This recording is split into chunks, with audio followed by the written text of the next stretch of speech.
With me now, Linda Tran, former senior advisor to the Transportation Secretary Pete Buttigieg. Erin Maguire is a Republican strategist, and she is the professor.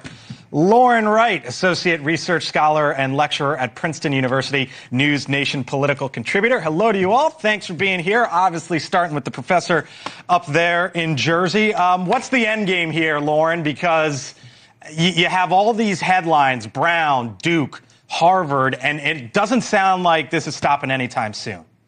Oh, and I like both your panelists very much, Blake. Hey, guys, how are you doing?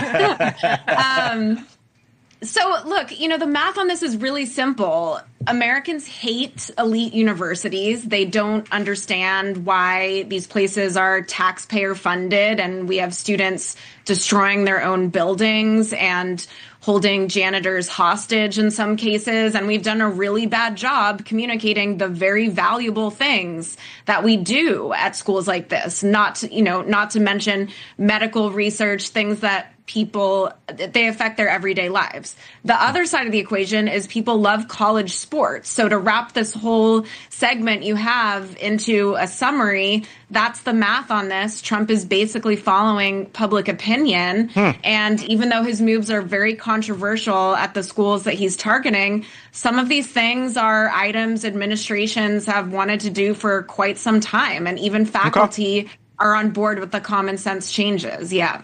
Is he just following public opinion? Yeah, I totally agree with Lauren on this. He's following what the polls are telling him, which is what he does best. Let's be honest. He's been able to really tap into where the general populace feels like the issues matter. And he's done that time and time again, much to his benefit. But I see your party or parts of it pushing back on this. Absolutely. Should they rein that back? Well, the challenge here is that we're painting everything with the same brush. Even when we talk about these agreements that are coming to fruition with these universities, they're all very different in very important ways. Some of them were specifically talking about things like changing the scores for transgender athletes. Some of them were about having an independent monitor come in. So they're all negotiating different ways back to what's most important to them, which is the research funding. From a Democratic perspective, I will say, we all believe there should be free speech, there should be independent thought on campuses, but I don't think anybody agrees that there should be vandalism. I thought the comments that the president made today on college sports were fascinating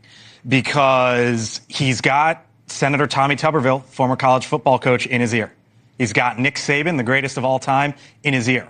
And there is unquestionably, Erin, a moment right now where they're trying to figure out college sports. And the position that the president took today wasn't about football per se. It was about saving women's sports as a result of this. Well, no one's worried about football being saved in college athletics. Right. But money flying all over the place. Yeah. I mean, welcome to the conundrum that Charlie Baker faces at the NCAA all of the time. One, the NCAA is a deeply flawed institution. Everybody can agree upon that. Has been for a while. And has been for a very long time, well ahead of Charlie's tenure there. However, this is an institution that has failed to help college athletes succeed in a way that is universally beneficial to the college athletics totality. Right. And so when you're looking at NIL, they just keep sitting back, kind of the way that social media companies do. They're like, we want somebody else to step in and tell us how to do this because we don't know what we're doing. So right now, especially football, because that is the moneymaker in college sports. Yes, believe me, I went to the University of Connecticut. We have won 5 national championships she had to get that in 25 years in our basketball program. Basketball, yes, there you but go. Basketball arenas aren't as big as football stadiums, right? There is a clear monetary difference, but the amount of money and the looseness of the money that's flying around will hinder other sports. And women athletics have always been behind. But to be fair, their ratings aren't there either.